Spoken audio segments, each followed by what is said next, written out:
पुनरुत्थान पर्व के पश्चात आज 5वां रविवार है और आज का विषय है पवित्र आत्मा के वरदान के लिए प्रतिज्ञा। आइए हम अपनी आराधना को शुरू करें। हे परमेश्वर के पुत्रों और पुत्रियों, यहोवा का, हाँ यहोवा ही का गुणवाद करो। यहोवा की महिमा और सामर्थ को सराहो। यहोवा के नाम को और उसकी महिमा करो। पवित्र आत्मा से शोभायमान होकर यहोवा को दंडवत करो।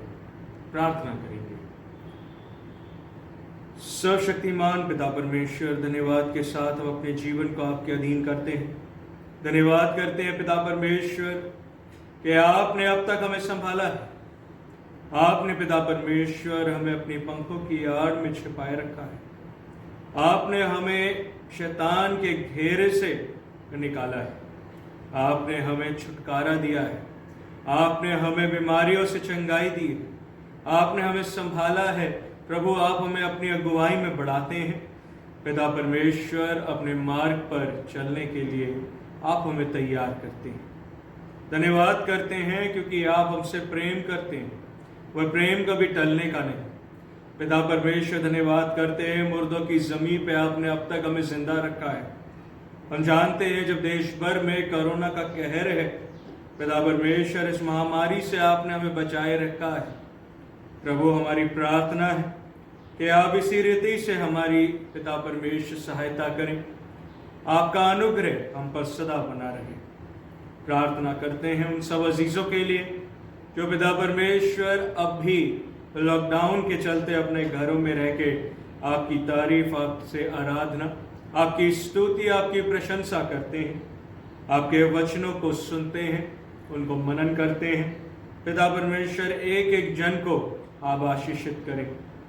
पिता परमेश्वर, उनका उठना बैठना, चलना फिरना, हर कार्य वह आपकी योजना अनुसार हो। प्रभु पिता परमेश्वर, आपके भय में रहे, आपको अपने जीवन का आधार बने। पिता परमेश्वर प्रभु, दया करें। आपका साथ हमारे साथ निरंतर बना रहे। पिता परमेश्वर, इस आराधना को आपके मुबारक हाथों में सौंपते हैं। हमारे गीतों का गाना, वचन पढ़ना, उस पर अध्ययन करना, हर कार्य पे जीवन का पिता परमेश्वर जो करें आपको पसंद आने पाए। हम घटें और आप बढ़ें। आपका नाम धन्य कहा जाए। आपके पवित्र आत्मा का अभिषेक चाहते हैं। आपके दूत सदा हमारी रक्षा सेवा के लिए मौजूद रहे। धन्यवाद के साथ, आदर महिमा के साथ इस आराधना को आपके अधीन करते हुए प्रार्थना प्रभु यीशु मसीह के नाम से मांगते, सुने और कबूल करें। आमीन। प्रभु की महिमा के लिए हम गीत गाएंगे। गीत नंबर 76 तेरा प्यार है महान, तेरा प्यार है जहां। ताली बजा के अपने घरों में प्रभु की प्रशंसा करेंगे।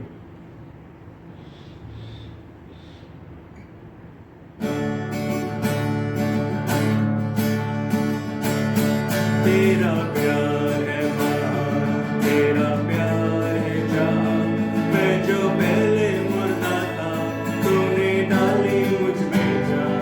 तेरा प्यार है महान, तेरा प्यार है जहां। मैं जो पहले मुर्दा था, तूने डाली मुझ में जान। क्यों ना बोलूं फिर मैं तेरी जय जयकार, क्यों ना बोलूं फिर मैं तेरी जय जयकार, जय जयकार, जय जयकार। तूने मेरे लिए क्या कुछ ना किया। जय जयकार, जय जयकार। तूने मेरे लिए क्या कुछ ना किया। मेरी सूरत बिगड़ी थी, मेरा दिल था खाली।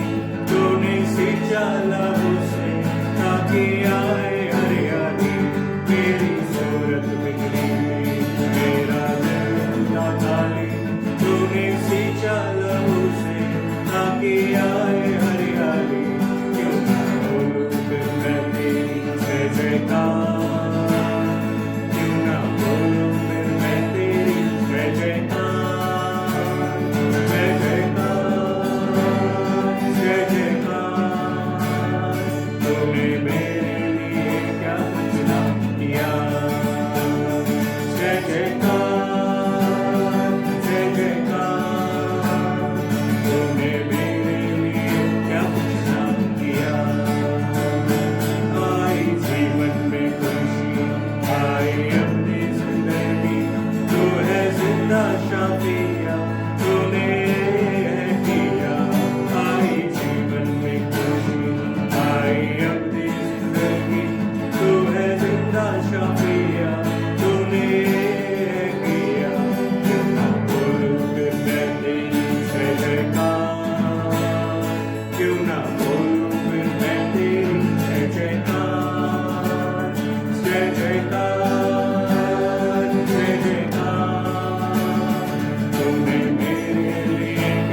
हालेलुया।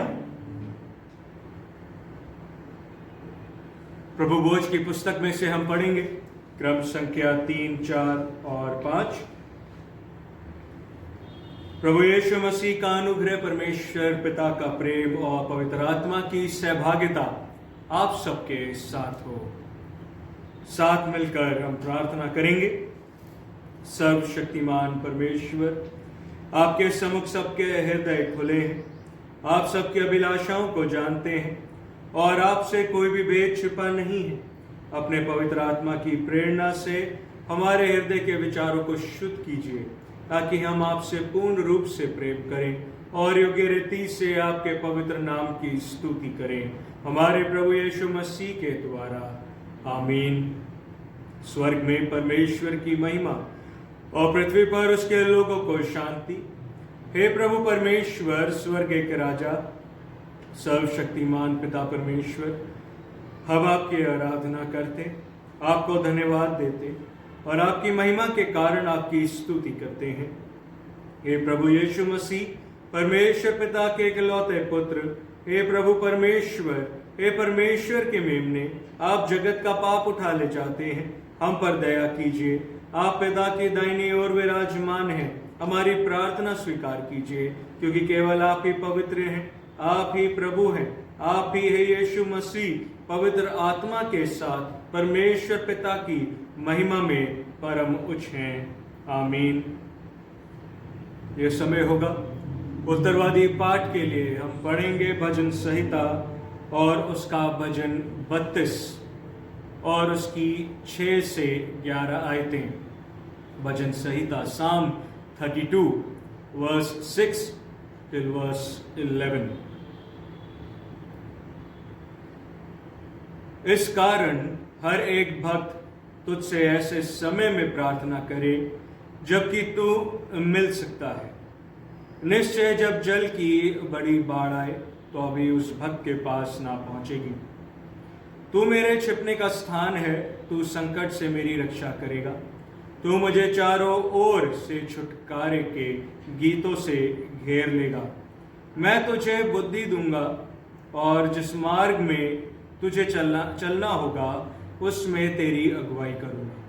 मैं तुझ पर कृपा दृष्टि रखूंगा और सम्मति दिया करूंगा। तुम घोड़े और खच्चर के समान न बनो जो समझ नहीं रखते। उनकी उमंग लगाम और रात से रोकनी पड़ती है, नहीं तो वे तेरे वंश में नहीं आने के। दुष्ट को तो बहुत पीड़ा होगी, परंतु जो यहोवा पर भरोसा रखता है वह करुणा से घिरा रहेगा। हे धर्मियों, यहोवा के कारण आनंदित और मगन हो, और हे सब सीधे मन वालों, आनंद से जय जयकार करो, आमीन। आइए हम विशेष प्रार्थना करेंगे। हे प्रभु हमारे परमेश्वर, आपने हमें सिखाया कि बिना प्रेम भावना से किया गया हमारा कार्य आपकी दृष्टि में व्यर्थ है। अतः हे प्रभु, अपना पवित्र आत्मा भेजिए और सब सद्गुणों की खान अर्थात आपके प्रेम का सर्वोत्तम वरदान हमारे हृदय में उंडेलिए, जिससे हम आपके पुत्र और हमारे प्रभु यीशु मसीह के सच्चे शिष्य बन सके। उन्हीं के द्वारा जो आपके और पवित्र आत्मा के साथ एक परमेश्वर है और अब तथा सदा सर्वदा जीवित और राज्य करते हैं, आमीन। समय होगा कि पवित्र शास्त्र में से पहले 2 पाठ पढ़े जाएंगे। पहला पाठ आपके सामने पढ़ा जाएगा प्रेरितों के काम, उसका 16वां अध्याय, उसकी 6 आयत से 10 आयतों तक।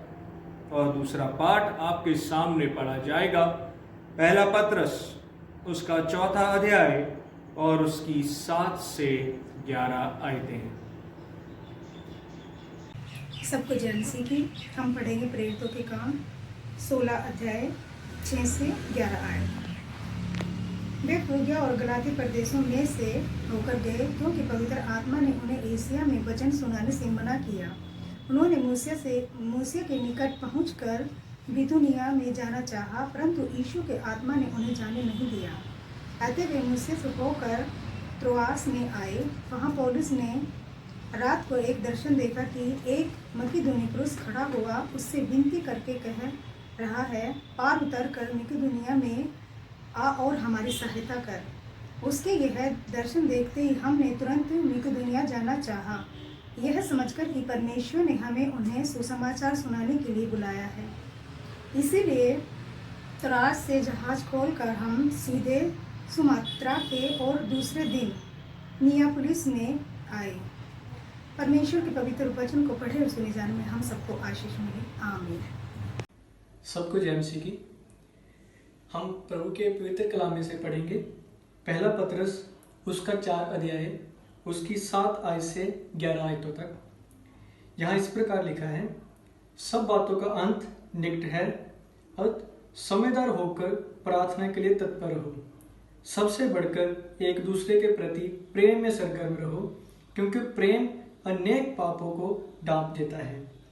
बिना कुड़कुराए एक दूसरे की पहुनाई करो, जबकि प्रत्येक को एक विशेष वरदान मिला है, जो उसे परमेश्वर के विविध अनुग्रह के उत्तम भंडारियों के समान एक दूसरे की सेवा में लगाओ। जो भी उपदेश दे वे ऐसे दे मानो परमेश्वर का वचन देता हो। जो सेवा करे उस सामर्थ्य से करे जो परमेश्वर देता है, जिससे सब बातों में प्रभु यीशु मसीह के द्वारा परमेश्वर की महिमा हो। महिमा और अधिकार युग उसी का है। आमीन। प्रभु के पवित्र कलाम के पढ़े और सुने जाने पर सबको आशीष हो। आमीन। ये समय होगा कि हम अपने आप को परमेश्वर की वचन के लिए तैयार करेंगे और एक और गीत गाएंगे। गीत नंबर 178 178, रूहे पाक खुदाबंद आ तू आ।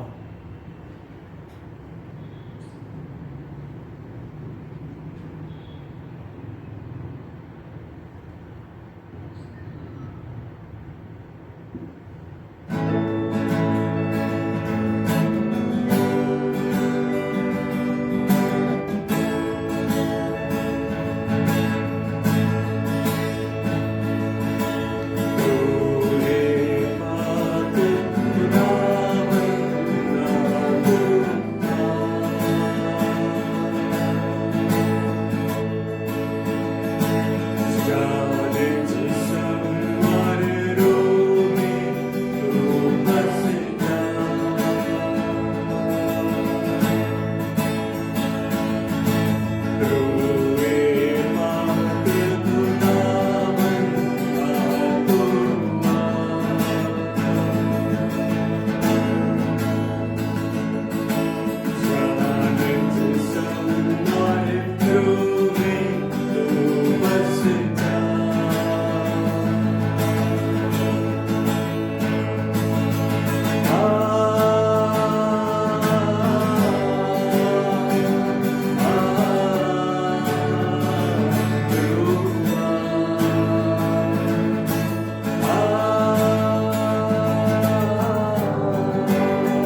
प्रभु यीशु मसीह का सुसमाचार हमें मिलता है।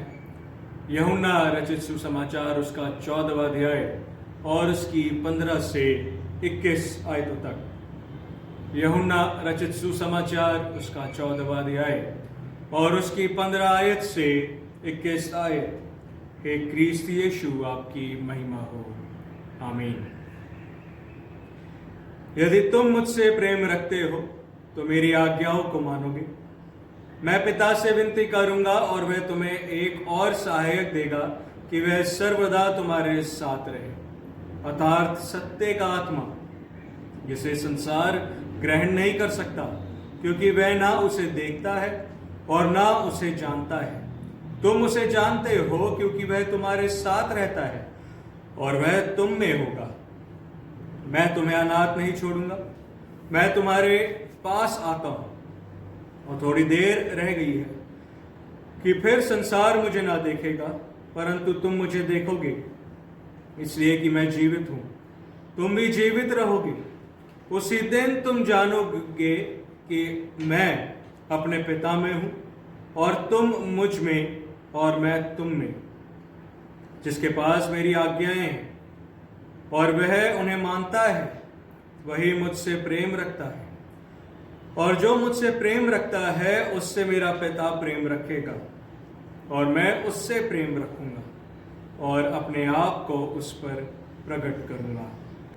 ये प्रभु यीशु मसीह का सुसमाचार है। हे प्रभु यीशु आपकी स्तुति हो, आमीन।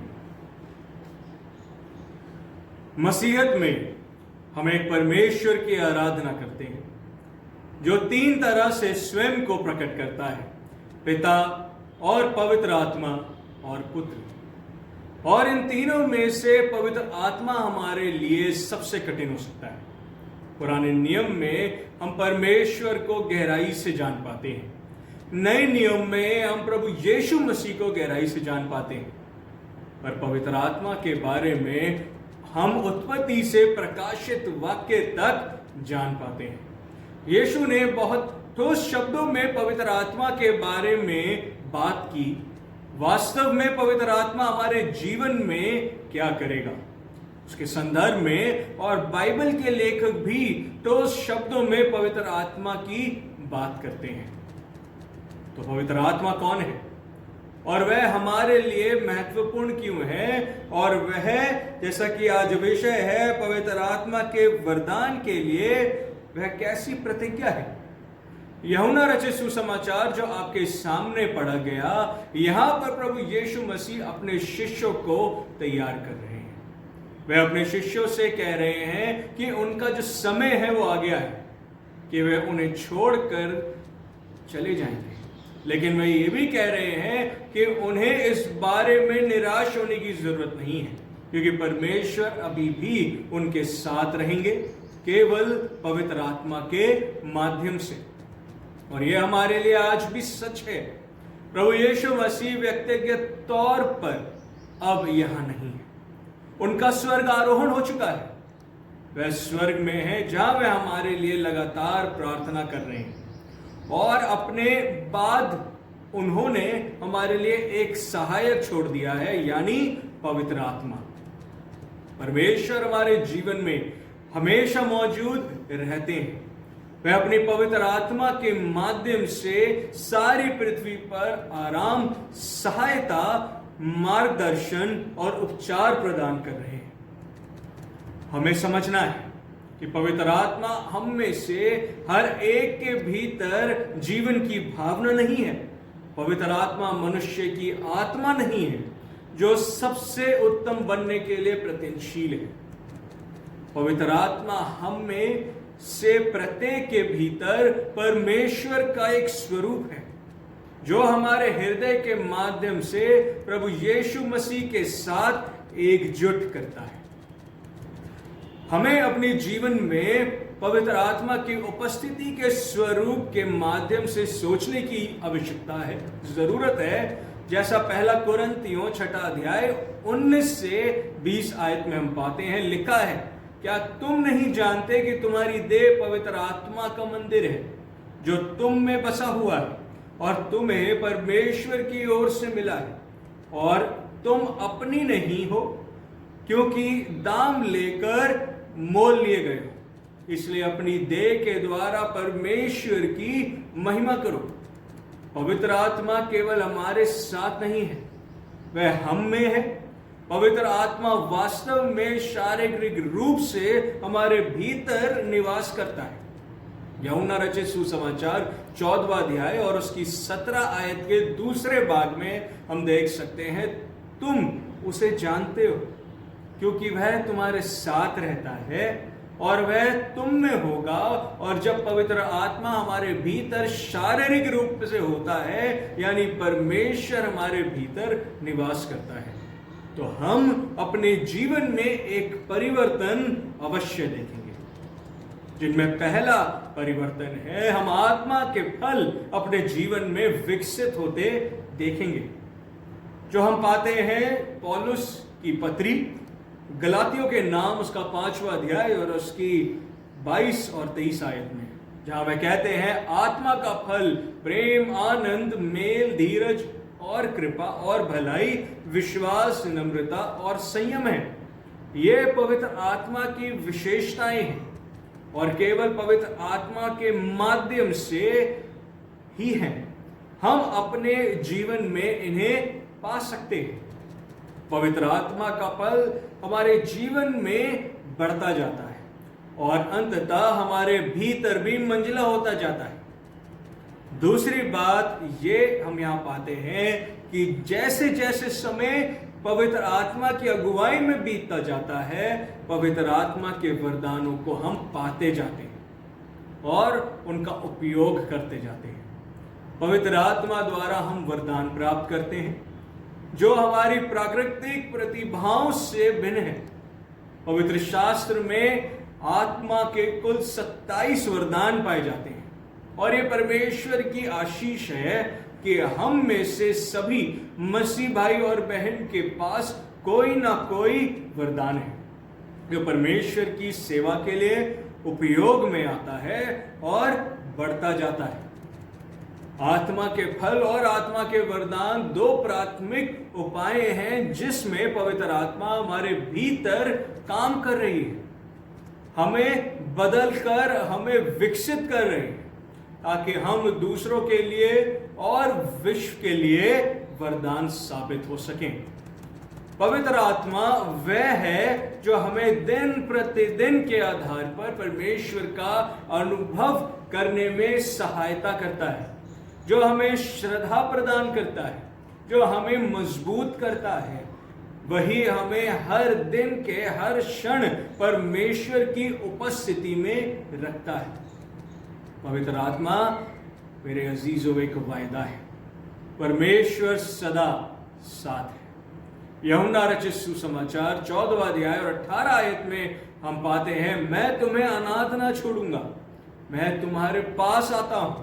पवित्र आत्मा द्वारा बपतिस्मा हमारा परमेश्वर के साथ के रिश्ते को दर्शाता है, उसके हमारे साथ हुए के रिश्ते को वह दिखाता है। तीसरी बात हम देख सकते हैं कि पवित्र आत्मा हमें परमेश्वर पर विश्वास और प्रेम में विकसित करता है। यूहन्ना रचित सुसमाचार 14वां अध्याय और उसकी 21 आयत में हम पाते हैं, प्रभु यीशु मसीह कहते हैं, जिसके पास मेरी आज्ञा है और वह उन्हें मानता है वही मुझसे प्रेम रखता है, और जो मुझसे प्रेम रखता है उससे मेरा पिता प्रेम रखेगा और मैं उससे प्रेम रखूंगा और अपने आप को उस पर प्रकट करूंगा। अब ये एक बहुत ही अद्भुत सवाल है कि क्या हम प्रभु यीशु मसीह को प्यार करते हैं, उससे क्या हम प्रेम रखते हैं।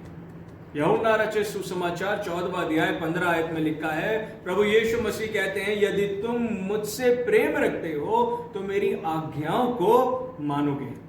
प्रभु यीशु मसीह के लिए प्रेम हमारी भावनाओं के बारे में नहीं है। प्रभु यीशु मसीह के लिए प्रेम हमारे जीवन पर उसके आह्वान का पालन करने के बारे में है और उसके लिए आज्ञाकारिता में बने रहने में है। प्रभु यीशु मसीह हमें अनुभव कराना चाहते हैं कि हम कैसे उनके साथ रहते हैं और कैसे एक दूसरे के साथ हम प्रेम रखते हैं। हम प्रभु यीशु मसीह की आज्ञा का पालन कैसे कर सकते हैं, हम कैसे दिखा सकते हैं कि हम उससे प्रेम करते हैं। निश्चित तौर से ये हमारी शक्ति पर निर्भर नहीं है, क्योंकि हम में से कोई भी अपने आप में ऐसा करने में सक्षम नहीं है, क्योंकि हम सब आध्यात्मिक रूप से बहुत कमजोर हैं। हमें उस पवित्र आत्मा की शक्ति पर निर्भर रहना चाहिए जो हमारे भीतर काम कर रही है, हमें बदल रही है और हमें परमेश्वर के निकट ले जाने में परिवर्तन करती जा रही है। पवित्र आत्मा द्वारा हम परमेश्वर को हमारे अंदर काम करने के लिए निमंत्रण देते हैं और अपने जीवन को पवित्र आत्मा की अगुवाई में परमेश्वर को समर्पित करते हैं। और जितना अधिक हम अपने जीवन को नियंत्रित करने की कोशिश करते हैं और पवित्र आत्मा की अगुवाई में बढ़ते हैं, तभी प्रभु यीशु मसीह के प्रति अधिक आज्ञाकारी हम बन पाते हैं। मेरे भाइयों और बहनों, हमारे भीतर पवित्र आत्मा का अनुभव मसीहत के रूप में हमारे अनुभव का निरपेक्ष आधार है। पहला, पवित्र आत्मा हमारे परमेश्वर के साथ संबंध को मजबूत करता है। दूसरा, पवित्र आत्मा हमारे अंदर अच्छे फल पैदा करता है। तीसरा, पवित्र आत्मा के द्वारा हम परमेश्वर की सेवा के लिए तरह तरह के वरदान पाते हैं। चौथा, पवित्र आत्मा हमें आज्ञाकारिता के लिए प्रेरित करता है। और पांचवा, पवित्र आत्मा परमेश्वर के प्रेम को अनुभव कराता है। हमारे जीवन में पवित्र आत्मा ही एकमात्र मार्ग है जिस पर बने रहकर हम जान लेंगे कि परमेश्वर के प्रेम के भीतर अपनी पूरी संपूर्णता में जीवन जीने के लिए क्या है। और यही कारण है कि प्रभु यीशु मसीह ने अपने शिष्यों से कहा था, हालांकि वे उसे समझ नहीं पाए। उन्होंने यूहन्ना रचित सुसमाचार और उसके 14वें अध्याय की 16 आयत में कहा, और मैं पिता से विनती करूंगा और वह तुम्हें एक और सहायक देगा कि वह सर्वदा तुम्हारे साथ रहे। परमेश्वर की आत्मा आज हमारे साथ है और हमारे साथ सदा सर्वदा बनी रहेगी। परमेश्वर इन वचनों के द्वारा आप सबको बहुतायत की आशीषें दे। आमीन। ये समय होगा कि हम विश्वास वचन को एक साथ मिलकर दोहराएंगे। क्रम संख्या 14 और प्रेरितों के विश्वास वचन को हम एक साथ कहेंगे। मैं सर्वशक्तिमान पिता, स्वर्ग और पृथ्वी के सृष्टिकर्ता परमेश्वर पर विश्वास करता हूं। मैं उसके इकलौते पुत्र हमारे प्रभु यीशु मसीह पर विश्वास करता हूं। वह पवित्र आत्मा के सामर्थ से गर्भ में आए और कुंवारी मरियम से जन्मे। उन्होंने 35 पिलातुस के शासन में दुख भोगा। वह क्रूस पर चढ़ाए गए, मरे और गाड़े गए और मृतकों के लोक में उतरे। तीसरे दिन वह जी उठे, वह स्वर्ग पर चढ़ गए और पिता की दाहिनी ओर विराजमान हुए। वह जीवितों और मृतकों का न्याय करने को फिर आएंगे। मैं पवित्र आत्मा पर, पवित्र सरलौकिक कलीसिया पर, संतों की संगति, पापों की क्षमा, देह के पुनरुत्थान और शाश्वत जीवन पर विश्वास करता हूं। आमीन। ये समय होगा कि हम प्रार्थनाओं में आगे बढ़ेंगे और परिहित निवेदन करेंगे। एक साथ मिलकर एक मन होकर प्रार्थना करेंगे। जय मसीह की। मैं अपने परिवार के साथ अपने घर में सुरक्षित हूँ और प्रभु से आप सब के लिए प्रार्थना करती हूँ और विश्वास भी करती हूँ कि आप सब भी अपने घरों में सुरक्षित हैं, क्योंकि हमारा पिता परमेश्वर हमारे साथ सदा साथ रहता है। आइए हम अब परहित निवेदन में जाएंगे। हम समस्त मानव जाति के लिए प्रार्थना करें और अपनी प्रार्थनाओं को प्रभु यीशु मसीह के निरंतर निवेदन के साथ अर्पित करें। हे पिता, हम प्रार्थना करते हैं कि समस्त संसार में न्याय और शांति स्थापित हो और प्रत्येक व्यक्ति भरपूर जीवन प्राप्त करे। हे दयावान परमेश्वर, हमारी प्रार्थना सुनिए। उन सब लोगों के लिए जो इस गांव या नगर में रहते हैं, उन सब बातों को दूर करने के लिए जिनसे आपसी फूट और झगड़े होते हैं, और हमारे देश में सच्ची एकता की बढ़ती के लिए हे दयावान प्रभु, हमारी प्रार्थना सुनिए। उन सब लोगों के लिए जो कृषि, उद्योग अथवा व्यापार में लगे हुए हैं, सब मजदूरों और कारीगरों के लिए, खासकर प्रभु जी इस वक्त जो लॉकडाउन में है पिता परमेश्वर, और जिनका पिता परमेश्वर सारा काम छूट चुका है और वो चिंताओं में है पिता, उन सबों को आपकी अपार दया में सौंपती हूँ। और उन सबों को भी प्रभु जी जो हमारे देश की रक्षा कर रहे हैं पिता, हे दयावान प्रभु, हमारी प्रार्थना सुनिए। अध्यापकों, छात्रों, वैज्ञानिकों, लेखकों और कलाकारों और उन सब व्यक्तियों के लिए जो अन्य लोगों के विचारों और भावनाओं को प्रभावित करते हैं, हे दयावान प्रभु, हमारी प्रार्थना सुनिए।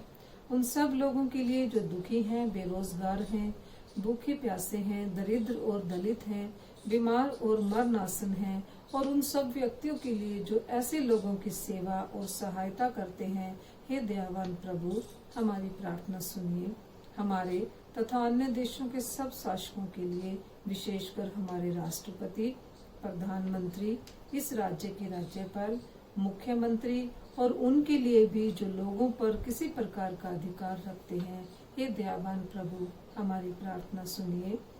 संपूर्ण मसीही समाज की एकता और मेल मिलाप के लिए और समस्त संसार में उनकी गवाही और सेवा कार्य के लिए, हे दयावान प्रभु, हमारी प्रार्थना सुनिए।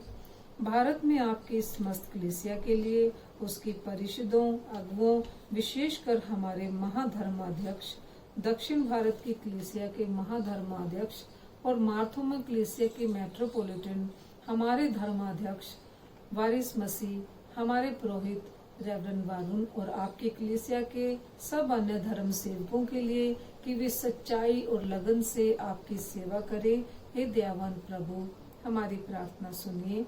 यह वादा है कि आपके उन सब भक्तों के साथ जिन्होंने अपने जीवन में सच्चाई से आपकी सेवा की है, हम भी आपके राज्य के शाश्वत आनंद में संभागी हो सकें, हे दयावान प्रभु, हमारी प्रार्थना सुनिए। हम प्रार्थना में ही रहेंगे।